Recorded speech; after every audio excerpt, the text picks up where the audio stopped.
কিন্তু পরিস্থিতি এমন পর্যায়ে চলে গেছে যে শুধু নাক না, আমার পুরো শরীরটাই জ্বলে যাচ্ছে।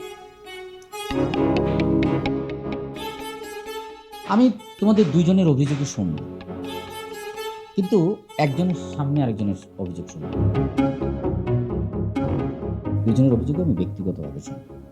যখন আমি মিষ্টিরটা শুনবো তখন আসিফ তুমি থাকবে না, আবার যখন আসিফেরটা শুনবো তখন মিষ্টি তুই থাকবে। বুঝা গেল বিষয়টা? হ্যাঁ। খুব সুন্দরভাবে বোঝা গেছে। এত স্বচ্ছভাবে সুন্দরভাবে বোঝানোর জন্য আপনাকে অসংখ্য ধন্যবাদ দাদা ভাই।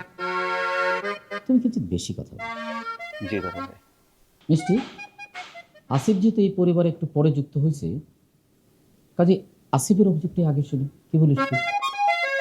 ঠিক আছে। তো তুই এখন এখান থেকে চলে যাবি, তোকে না ডাকা পর্যন্ত তুই আসবি, ঠিক আছে? আচ্ছা